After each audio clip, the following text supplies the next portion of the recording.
Madame,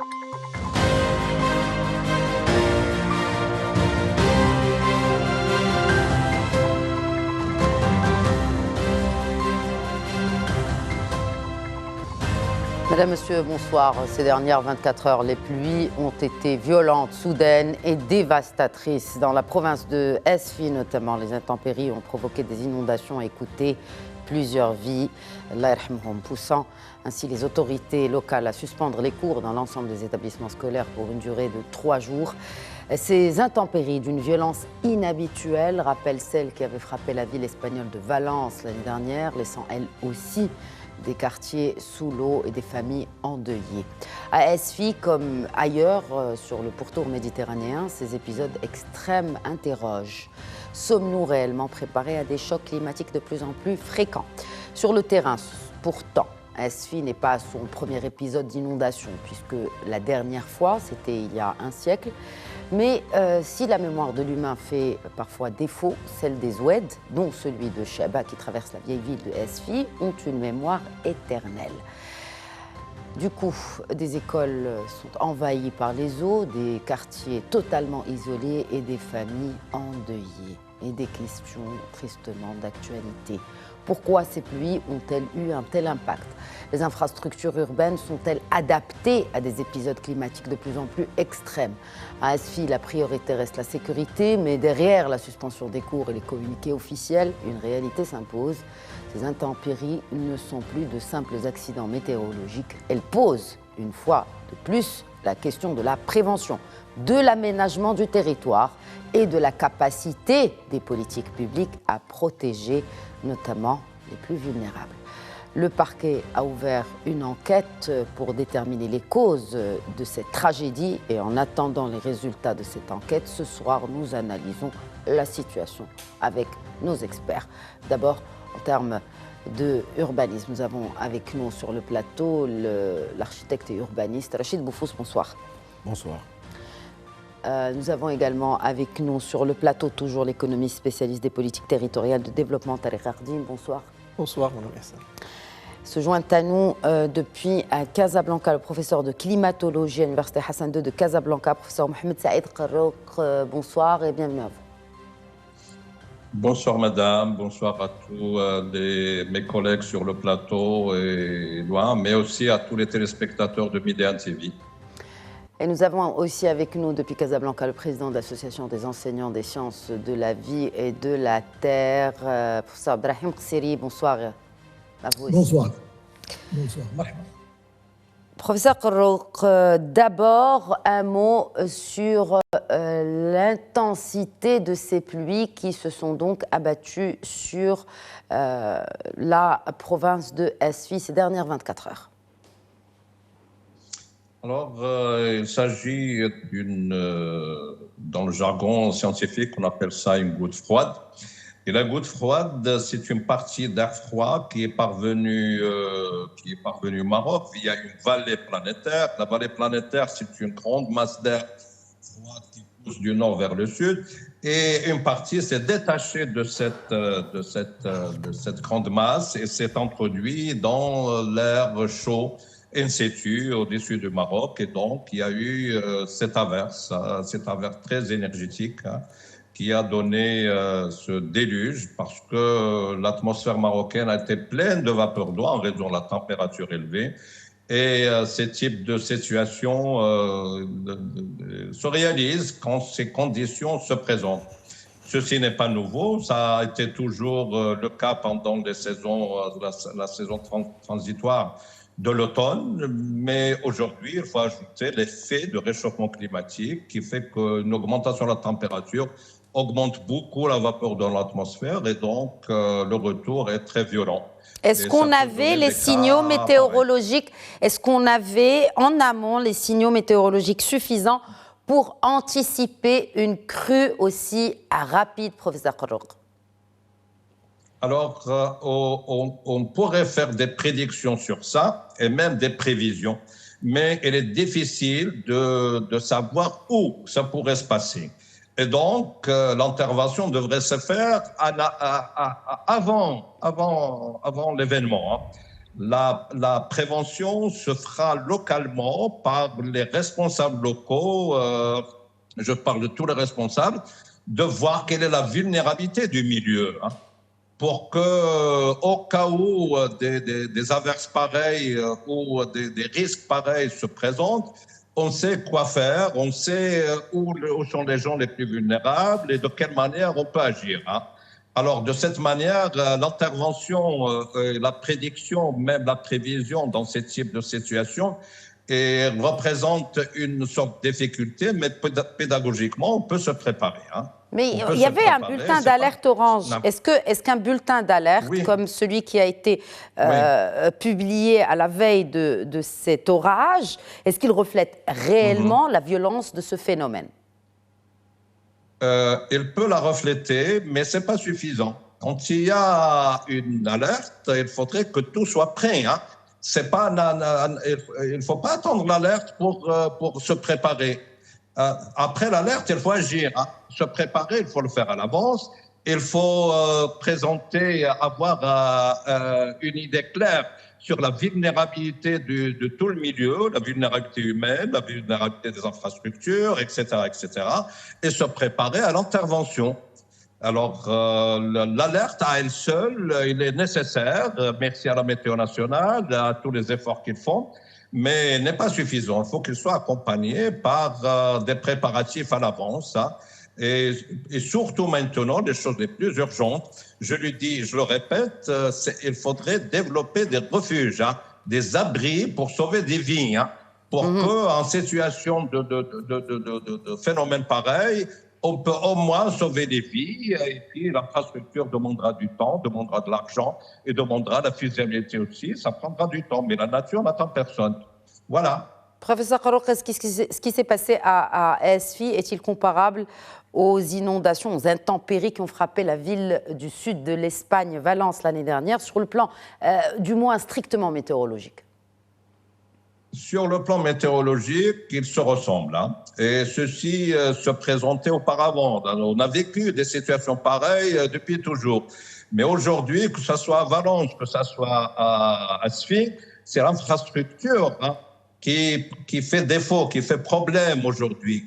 L'infrastructure est de Valence et de Esfi, ils ont été faites pour une mission qui n'existe plus aujourd'hui, hein, parce que le cycle de l'eau a changé en raison de l'évolution de la température.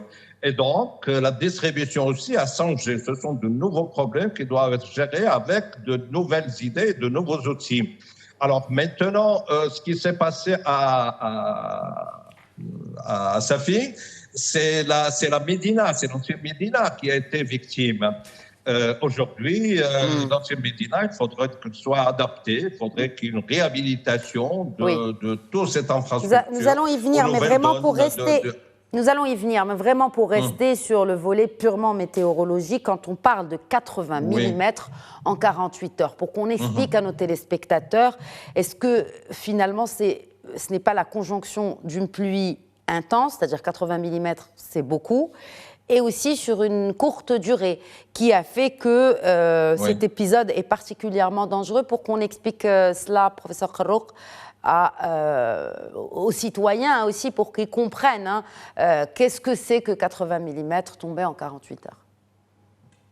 Alors, 80 mm, c'est beaucoup, mais il a plu beaucoup plus que ça dans d'autres situations, comme par exemple le cas de Tanger en octobre 2008, et puis à Casablanca en 2010, à la fin du mois de novembre. Le problème n'est pas que la quantité. Certes, la quantité est très importante par rapport à la normale, mais surtout l'infrastructure qui n'est pas capable d'absorber cette eau qui vient instantanément, et puis avec une intensité très élevée, hein. Et à partir de là, si on n'est pas prêt à l'avance, on est dépassé, et puis il y a des victimes malheureusement. Absolument, d'autant plus que les inondations représentent, il faut le dire, ce chiffre très important de plus de 62% de tous les événements de catastrophes naturelles qui frappent le Maroc. C'est d'ailleurs la catastrophe naturelle la plus courante et la plus meurtrière dans notre pays. Professeur Kseri, vous connaissez bien la province d'Esfi. Oui, pourquoi cet épisode de pluie a-t-il été aussi destructeur selon vous? Oui, en réalité, je connais la ville de Safi parce que je suis originaire et j'exprime vraiment mes sincères condoléances et les profondes sympathies aux habitants de Safi et aux familles des victimes. Vraiment, la ville de Safi, il souffrait depuis plusieurs années d'une diminution des précipitations. Donc, la tendance était vraiment la sécheresse de plus en plus aiguë qui est vécue par la population. Mais il y a eu, lorsqu'il y a ces inondations qui sont par définition brutales, qui sont brusques, obligatoirement, ça pose vraiment des problèmes à toute l'infrastructure, à tous les investissements, à tous les plans d'aménagement et la disposition et disponibilité de la population, des autorités à avoir la capacité de réagir de manière globale, assez forte et assez conséquence à ce genre de catastrophe naturelle. La vulnérabilité vraiment de Safi, elle est particulière, d'abord parce qu'il y a une topographie urbaine qui a permis l'écoulement rapide des eaux vers les zones basses. Il y a aussi présence d'oued et de bassins versants dans plusieurs villes. Malheureusement, ces oueds et rivières, même s'ils sont secs, ils auraient dû être aménagés comme des espaces verts, des espaces améliorant le cadre de vie, mais malheureusement, ils sont urbanisés. L'artificialisation des sols qui limite l'infiltration. Donc, au Maroc, on souffre énormément d'une bétonisation, et cette bétonisation ne laisse pas vraiment s'infiltrer l'eau. Il y a un manque de place, il y a un manque d'espace vert, et on est toujours sur des normes qui sont totalement dépassées.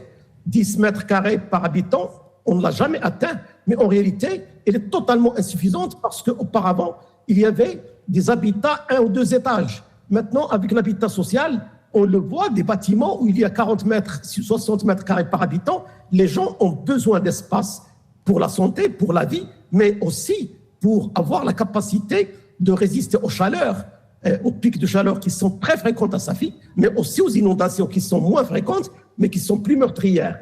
Et donc, c'est là où il faut absolument prévoir, parce que le coût de la prévention, c'est un investissement gagnant, parce qu'on n'a pas les moyens de réparer. Les réseaux d'assainissement pluvial, ils sont sous-dimensionnés, ils ont été adaptés à un climat du passé, un climat non pas pour les événements extrêmes, mais juste pour une ville qui souffre de la sécheresse. C'est la combinaison de tous ces facteurs structurés, l'urbanisme rapide, non maîtrisé, l'insuffisance au vieillissement des réseaux d'assainissement, l'artificialisation, faible intégration du risque d'inondation dans l'aménagement de territoire et la gouvernance fragmentée et les interventions réactives après et non pas préventives. Tout ça dans un contexte de changement climatique. On le sait, on a Saad Lamorset, ex-directeur de la météo, qui est le secrétaire général du GIEC, et tous les rapports l'indiquent. Le Maroc est un hotspot, il est un point chaud, et il va subir parfois des précipitations vraiment assez conséquentes, parfois normales, mais parfois des inondations et des sécheresses. Et donc, il faut absolument intégrer ces données de manière structurelle dans l'aménagement des territoires. D'abord, on ne peut pas accepter à ce qu'il y ait un aménagement qui appartient au passé. Le climat a changé de manière structurelle. Il faut rapidement d'abord doter tous les villes. Alors, parlant des villes, justement, s'il vous plaît, Monsieur Kseri, juste parce que professeur Roque va nous quitter dans quelques instants, je voudrais juste l'interpeller sur cette nouvelle alerte orange de la direction de la météorologie, bulletin d'alerte qui concerne plusieurs provinces du royaume. On parle des provinces notamment pas pour les chutes de neige, mais déjà pour les pluies de 45 à 65 mm dans Taounat, Husseima, Ouazzane, Chefchaouen, 35-45 mm, Mohamedia, Damas, Fro, Fès, Moulay Akrou. Bref, la liste est très longue. Quelles sont aujourd'hui les mesures que devraient prendre d'abord les autorités, mais aussi les citoyens qui sont concernés par cette alerte météorologique qui vient donc d'être publiée aujourd'hui par la direction de la météorologie? Alors, j'aimerais compléter ce qu'on présentait comme prévision la météo nationale. Les conditions globales de la planète nous met dans une situation qu'on appelle aujourd'hui la Niña.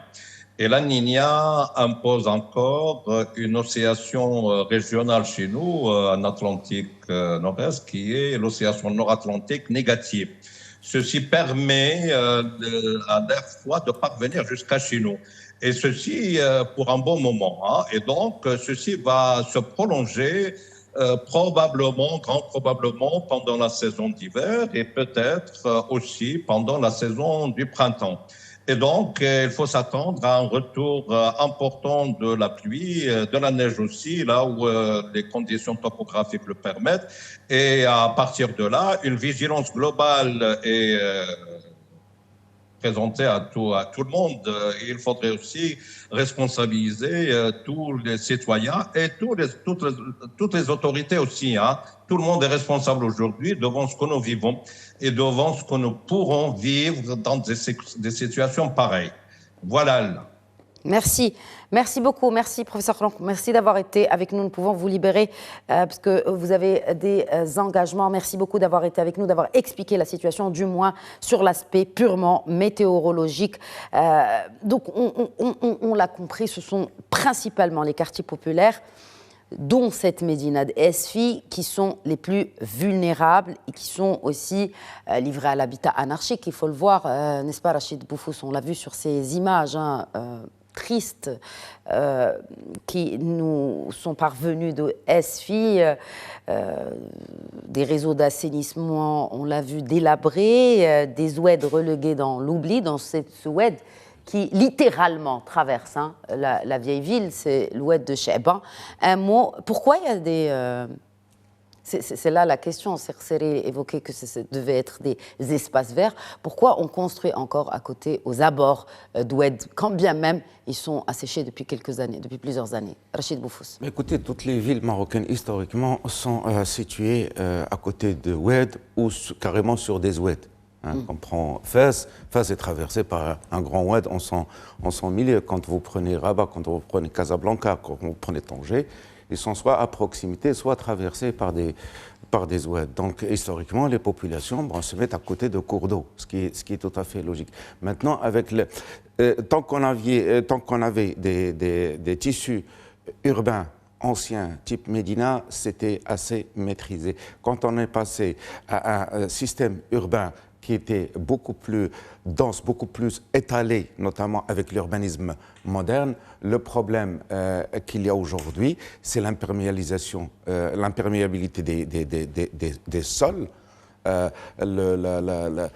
l'augmentation des dallages. Donc on parle souvent d'un coefficient de ruissellement qui définit dans la science de l'assainissement et des réseaux la capacité d'un sol à absorber justement les pluies. Et bien sûr, plus on bétonne l'espace urbain, plus on augmente son imperméabilité, plus on crée justement les causes d'un amoncellement d'eau qui n'arrive pas à s'évacuer correctement avec des canalisations, même si elles sont dimensionnées. Et bien sûr, ces canalisations doivent être tout le temps non seulement réparées, mais aussi entretenues, désengorgées, parce qu'il faut savoir qu'une pluie, quand elle vient de l'amont, donc elle charrie énormément de choses, ça peut bouchonner en quelque sorte donc les égouts, donc, et tout ce surplus va remonter en surface. Et bien sûr, il y a ce problème justement d'imperméabilisation des sols, d'augmentation des surfaces non absorbantes, justement, des espaces verts, des voiries absorbantes. Donc en fait, Esfi n'est pas un cas isolé, c'est un signal d'alerte pour les autres villes. C'est la problématique de toutes les villes marocaines. Ou c'est Esfi en particulier particulier. Non, ce n'est pas. Nous avions eu le même cas à Mohammedia il y a une vingtaine d'années. Nous l'avons eu à Fès, nous l'avons eu à Casablanca. Ce n'est pas quelque chose de nouveau et c'est malheureusement quelque chose qui va aussi revenir qui va survenir dans l'avenir. Donc c'est un échec de l'aménagement urbain plus qu'un choc climatique. Ce n'est pas un échec de l'aménagement urbain parce que les inondations aujourd'hui, avec le changement climatique, surviennent dans toutes les villes du monde, pas simplement dans des pays moyens comme le Maroc, mais aussi dans des pays où justement on se dit qu'ils ont toute l'infrastructure, toutes les choses. Effectivement. Le problème qui se pose encore une fois, c'est que la ville, c'est un travail au quotidien, c'est un travail de longue haleine d'entretien des réseaux. C'est l'affaire, bien sûr, des autorités locales, c'est l'affaire des élus, c'est aussi l'affaire du gouvernement qui doit toujours investir des masses d'argent importantes pour justement anticiper ces problèmes. Et il faut aussi avoir des cartes de risque que nous n'avons pas aujourd'hui, d'accord ? Et il faut les donner à tout le monde, il faut même les diffuser aux gens pour qu'on puisse organiser non seulement, c'est-à-dire prévenir ces catastrophes, mais au moins se protéger de ces catastrophes, trouver au moins des endroits, des refuges, des zones qui peuvent recevoir rapidement les victimes ou les populations sinistrées. Donc voilà ce que je peux dire. Un mot sur l'aménagement, est-ce que nos villes sont scientifiquement préparées? Et sinon, est-ce que, au vu déjà de leur structure actuelle, c'est quelque chose qui pourrait être rattrapable dans le temps Tarek-Arti? D'abord, je voudrais, dans un premier temps, présenter mes condoléances à toutes les familles de la ville de Safi. Le bilan, il reste très lourd, la situation, elle est sérieuse.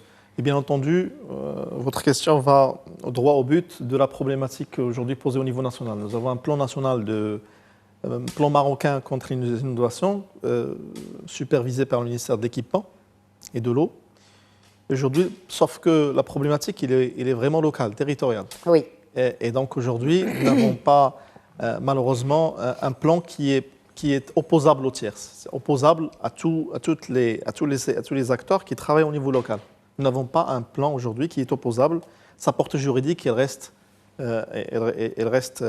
tributaire de l'engagement qu'a l'État sur ces questions-là. Bien sûr, la ville de Safi, elle reste bien sûr, elle a son contexte bien précis, le contexte de la ville, comment il s'est développé, hein, contexte urbain de la ville. On parle de 7000 hectares à peu près de la ville, du tissu urbain de la ville. La Médina, là où se trouve la Médina est quand même, c'est un peu spécifique, il est lié à un cadre où, comme vous l'avez dit, le fleuve, l'Oued, il passe par la ville. Et donc le cadre même morphologique pose problème. On dit même que la ville de Esfi, le nom Esfi viendrait de Essif, qui est l'Oued, qui est justement cette rivière. Oui. Donc alors, elle porte le nom finalement d'un cours d'eau important. Tout à fait. Donc le problème est là. Le problème, c'est que nous avons en fait un document qui permet en fait de dire voilà ce qu'on pourrait maîtriser en termes de prévention des inondations. Le problème, il est surtout local, c'est-à-dire aujourd'hui.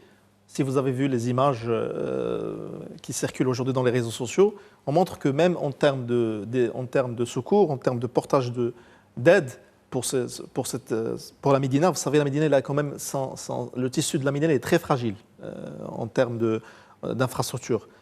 Pose problème aujourd'hui. Vous savez, la Médina, c'est essentiellement le tissu de la poterie. Qui est complètement grands dégâts aussi matériels sont enregistrés dans cette capitale de la poterie nationale. Donc aujourd'hui, c'est une responsabilité civile de l'État, oui, mais aussi il faut engager la responsabilité des acteurs locaux qui travaillent dans la gestion de la ville.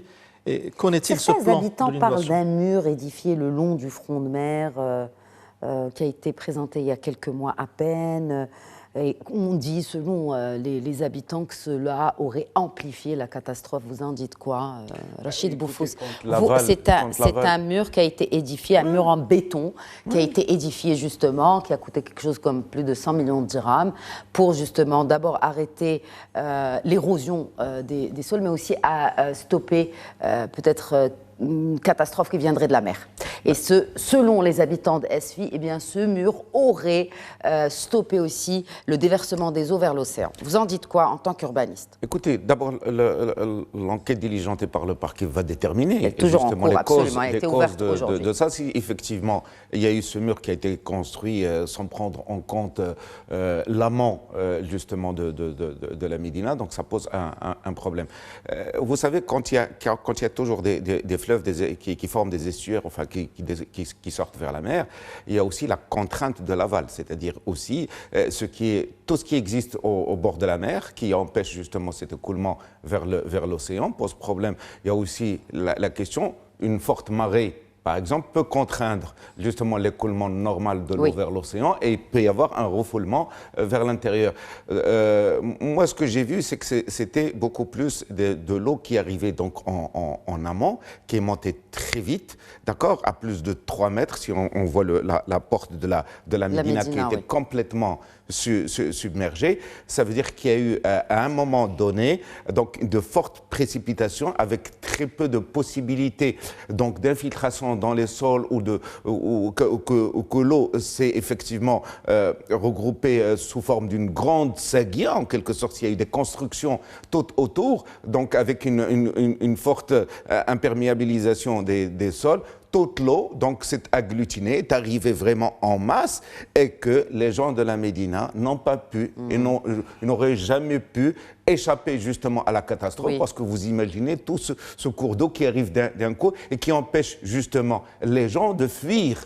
Donc c'est ça qu'on a eu. On a eu une vieille dame qu'on a retrouvée vraiment qui a été contrainte de s'abriter contre un mur et on avait des flots d'eau qui la submergeaient.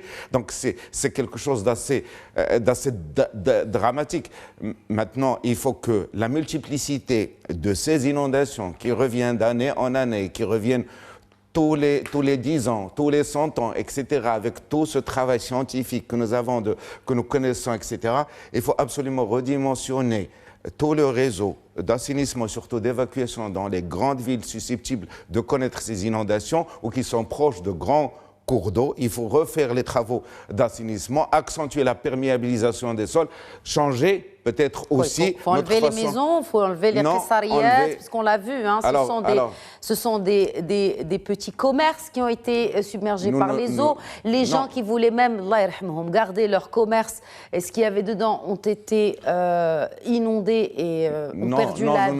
Nous n'allons pas, c'est-à-dire transformer la vie de ces gens-là en les empêchant de continuer leur activité. Non, bien au contraire, il faut de la prévention, il faut en aval accentuer les plantations, les forêts, etc., pour empêcher l'érosion des sols. Il faut absolument augmenter le nombre d'espaces verts et surtout changer notre conception des routes.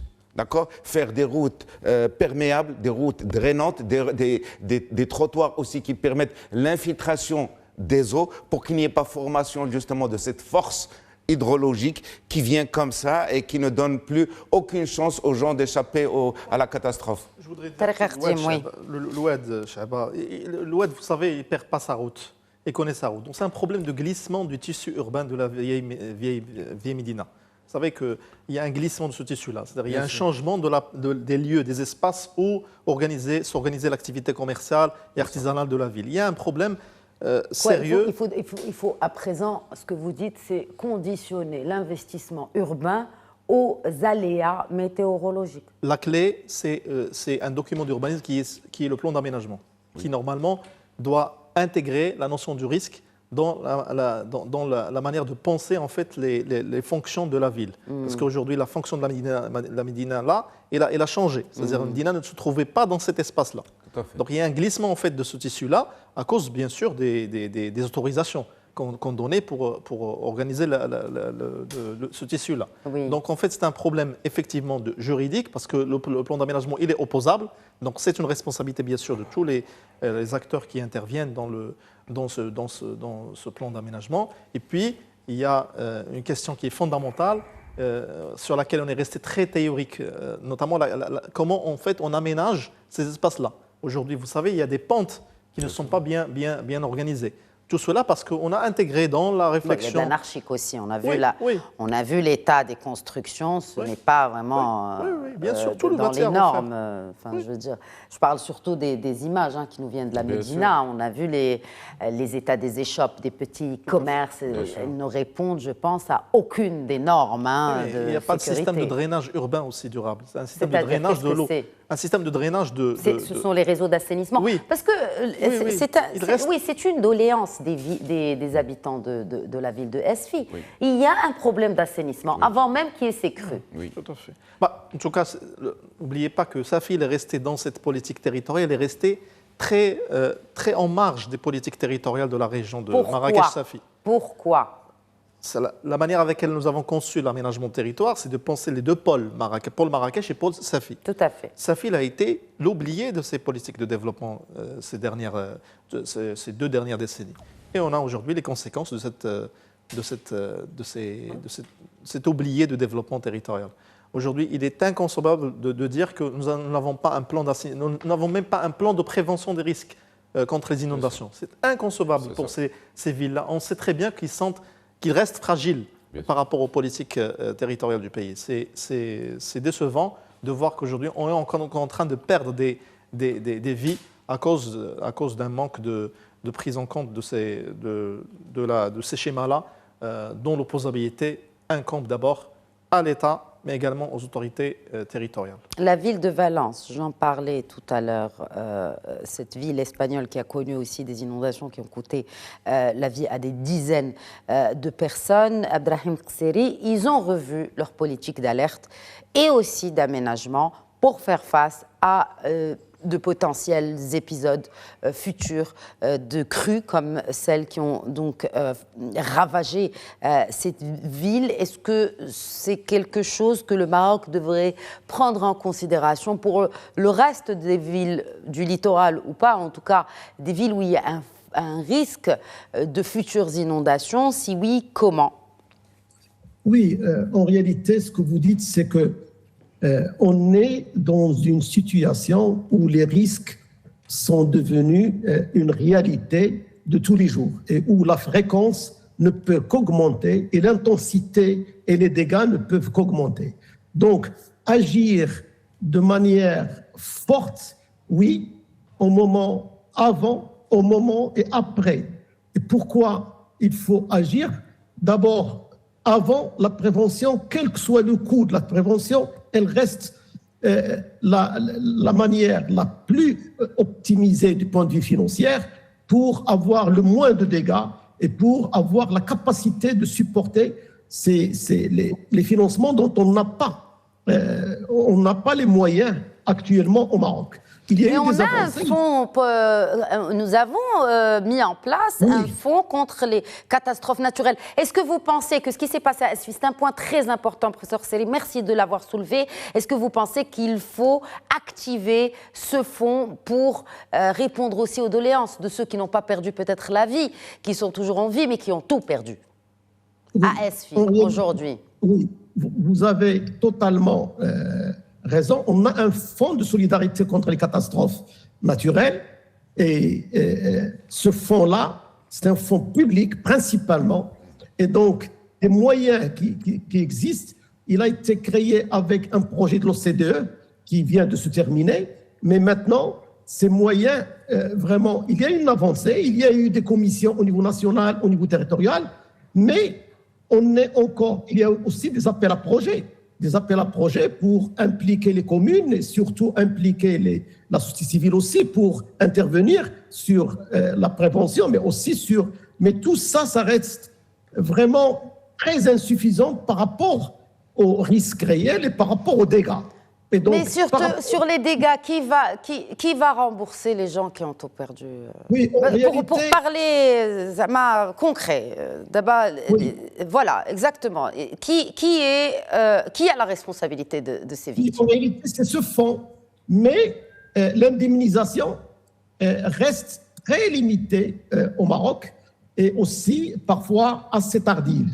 Et donc, il y a un écart important entre la capacité financière et la capacité de réparer de manière correcte les dégâts qui sont énormes, surtout parce que ça touche de manière forte des populations très vulnérables qui perdent tout.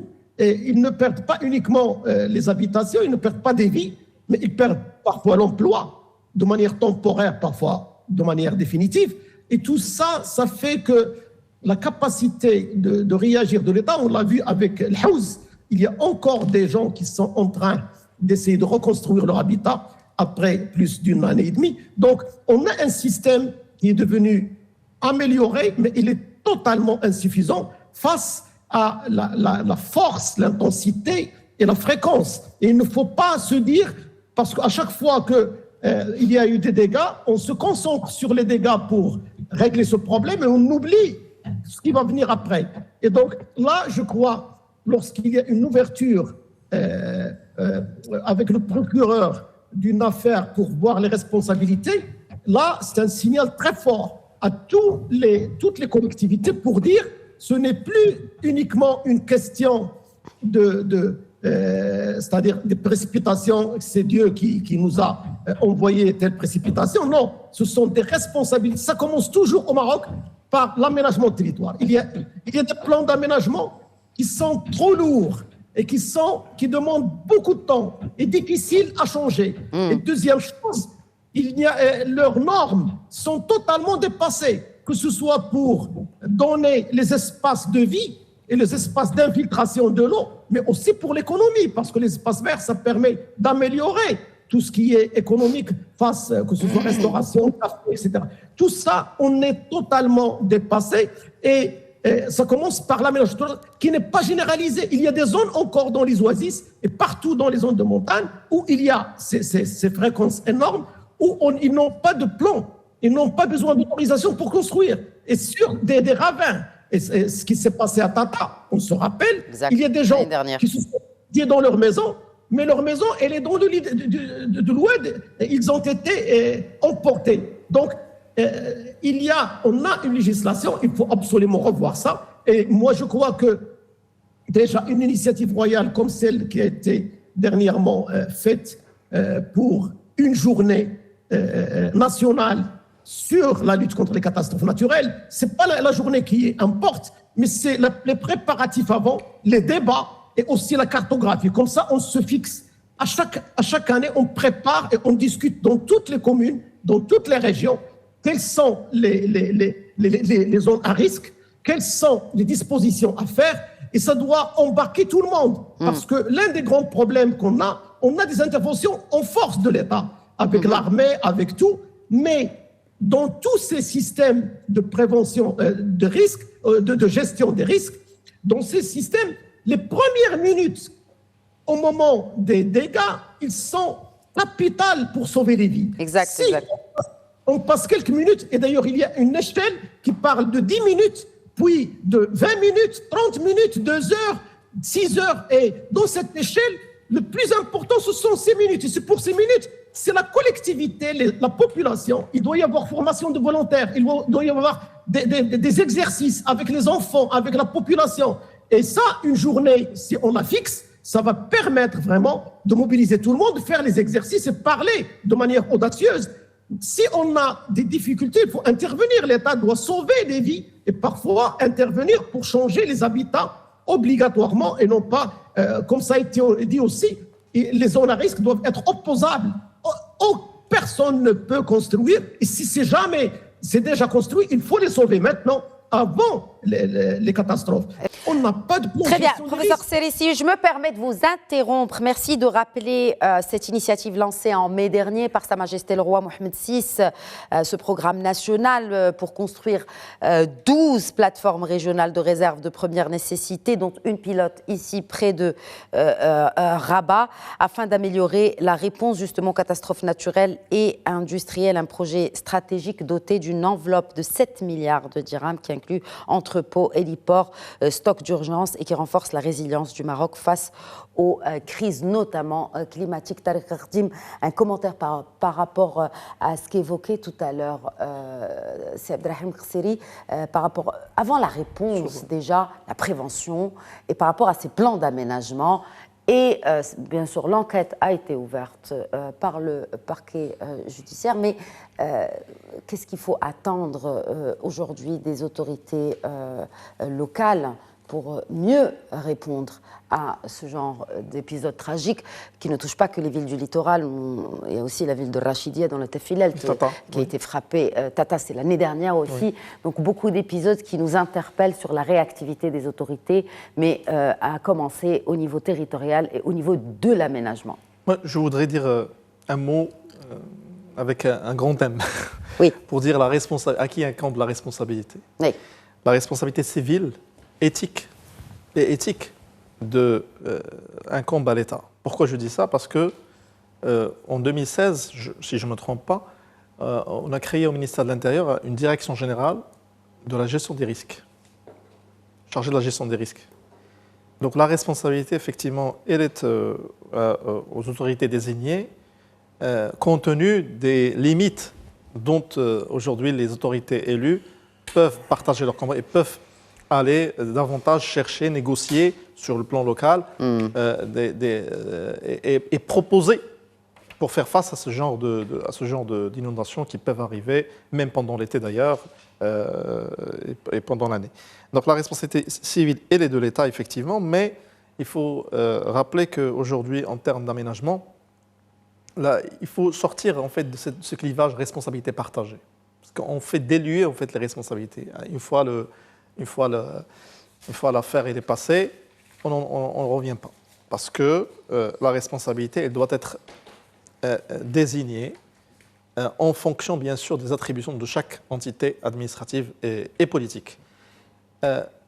Il faut remonter à loin. Bien entendu, oui. Là, du coup, il faut remonter à qui a donné l'autorisation en 2001. Il est également politique. Il est également, parce qu'on ne perd pas en termes de... Il est également politique. C'est-à-dire qu'est-ce que vous appelez par la responsabilité est également politique, parce que quand on perd 7 enfants, 5 enfants, et on se rend compte qu'on a perdu tout devant nous, tout ce que nous avons fait, c'est la responsabilité, elle est politique. C'est-à-dire, elle incombe à ceux à qui j'ai voté de me représenter, de chercher, de négocier au niveau national et international, qu'aujourd'hui, ce qui m'arrive est une responsabilité de cet élu-là. Que j'ai aujourd'hui, ou demain, que j'ai voté. C'est là où le bas blesse, parce que là, la responsabilité, c'est un processus, c'est un processus, mais auquel il faut responsabiliser pour chaque élu, pour chaque désigné. Aujourd'hui, la vulnérabilité la vulnérabilité est également institutionnelle. Parce que si on n'arrive pas à spécifier ceux qui sont responsables de ces inondations, comme exactement toutes les autres catastrophes naturelles, on ne peut pas aller très loin. Ces inondations, enfin, des pertes liées à ces inondations. Ces pertes liées. D'où cette enquête qui est ouverte par le parquet. Oui. Mais ce que vous dites, c'est le principe de reddition des comptes. Exactement. C'est ce que vous... Oui, exactement. Et comment le mettre en œuvre? C'est aujourd'hui, certes, l'autorité judiciaire va présenter les résultats de cette enquête-là, mais au-delà, il faut qu'on puisse voir les responsables politiques sortir et prendre la parole et dire exactement ce qui s'est passé. Est-ce que c'est un problème en fait, de gestion aujourd'hui administratif qui est lié aux acteurs déconcentrés par rapport à la gestion des crues, ou bien c'est une responsabilité qui rentre dans les compétences propres de la collectivité territoriale. Ça d'un côté. D'un autre, au-delà de la prévention, parce qu'aujourd'hui ce qui est arrivé. C'est déjà arrivé auparavant. Et aujourd'hui, il faut qu'on puisse passer à l'action. Et l'action, elle est liée d'abord à une maîtrise d'œuvre très claire en termes de responsabilité, maîtrise d'ouvrage et maîtrise d'œuvre très claire aujourd'hui. Quand on lance les marchés, qui doit en fait veiller à la bonne régulation et dans la mise en œuvre de ces marchés-là, notamment les marchés dans la gestion notamment des crues, la gestion de certaines zones urbanisées ou la gestion qui est liée en fait à des marchés publics bien spécifiques en termes d'offres. L'espace aujourd'hui politique, certes, il devient de plus en plus restreint devant la responsabilité de l'État, mais aujourd'hui, il faut qu'on passe à l'action, et l'action, elle est liée à l'engagement de l'État sur cette affaire-là, parce qu'elle reste nationale, devant les compétences très limitées de la collectivité territoriale. Rachid Boufous, une réaction, un complément d'information et aussi demain. Voilà, parce que bien sûr nos pensées vont pour les familles des victimes, Allah yarhamhum, qui ont perdu la vie, mais aussi ceux qui ont tout perdu à cause de ces crues à Asfi et dans d'autres provinces du royaume. Alors Rachid, il ne s'agit pas aujourd'hui d'incriminer qui que ce soit les autorités, les élus, le gouvernement, l'État, etc. Mais par contre, il faut travailler sur l'anticipation des risques. Et l'anticipation de risque suppose qu'on prenne en compte ce qui vient de se passer pour que cela ne se reproduise pas. Et pour que cela ne se reproduise pas, il faut mettre les moyens en matière donc, de curage des réseaux, de réfection de réseaux, permettre aussi l'éclosion de contingents de volontaires secouristes qui peuvent venir en aide justement aux éléments de la protection civile qu'on a vu qui ont fait un travail extraordinaire, qui n'ont pas dormi toute la nuit pour justement sauver des corps. Il faut, bien sûr, sur ces questions de plan d'aménagement, moi je suis architecte urbaniste, je fais énormément de plans d'aménagement, mais je n'ai jamais vu un accompagnement, je n'ai jamais assisté à un accompagnement par les gens du bassin, par exemple hydraulique, par les gens des travaux publics sur ces études de plan d'aménagement. Ce sont des choses qui viennent beaucoup plus tard. C'est une fragmentation aujourd'hui de la décision qui pose problème. Il faut rassembler la décision, rassembler les études, qu'il y ait à chaque fois, quand on dessine un plan d'aménagement, qu'on définisse justement dans des commissions larges, régionales et même provinciales, tous les risques qui doivent être reportés sur ces plans d'aménagement, comme il a dit le monsieur opposable au tiers, et puis qu'on puisse non seulement les indiquer sur des cartes, mais aussi leur allouer des budgets sur 5 ans, sur 10 ans, et changer aussi, dans ce cas précis, les modes de passation des marchés publics. Aujourd'hui, on part sur la question du moins 10 ans, ce qui suppose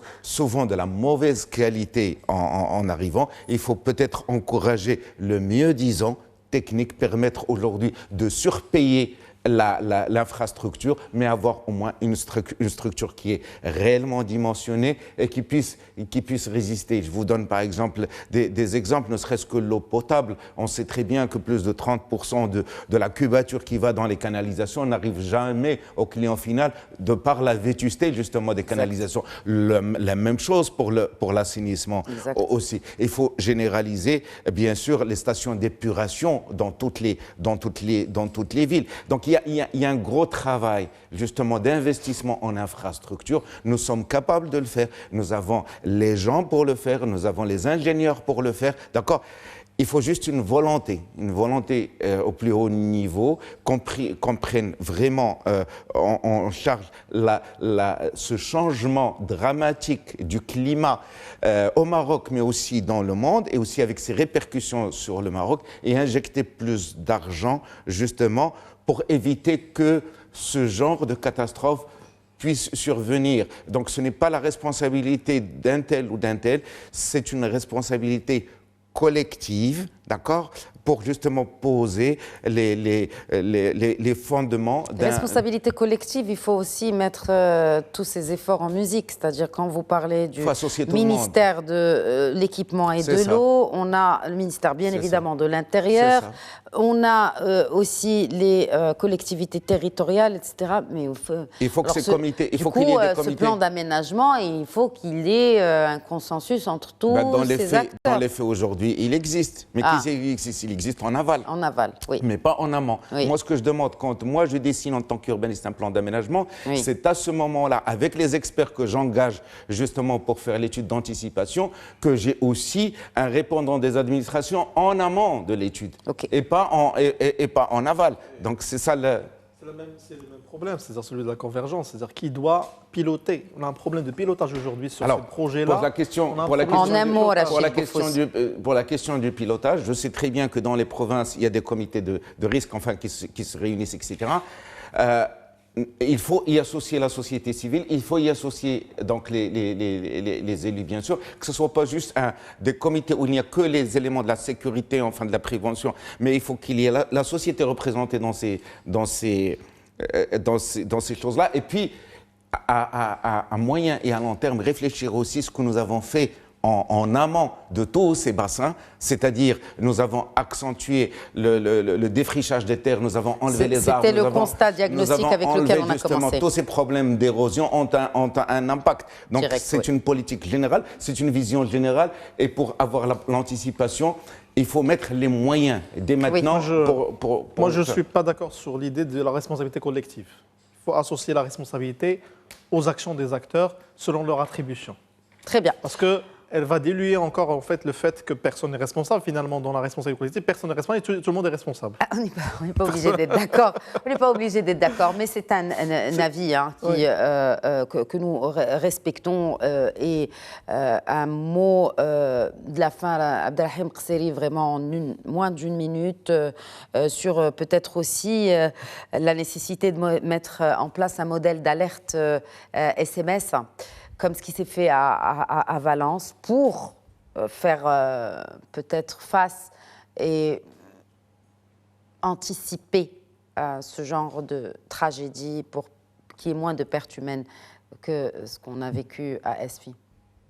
Oui, je crois qu'il faut concentrer les efforts, ne pas se perdre après une catastrophe uniquement sur ce cas-là, sachant qu'il faut absolument gérer cette partie après avec les indemnisations, mais aussi parce qu'il y a aussi des atteintes psychiques par rapport à ces enfants qui ont vécu entre la vie et la mort. Donc il faut absolument tout un système qui existe et qui est connu, reconnu, qu'il faut appliquer. Mais je crois qu'une journée mondiale, c'est le 13 octobre de chaque année, la journée internationale pour la réduction des risques catastrophiques des pays, c'est l'ONU ça a permis de concentrer les efforts. D'abord, se dire d'ici 13 octobre prochain, on aura des plans d'aménagement partout. C'est parce que tout s'est développé avec les drones, avec l'intelligence artificielle.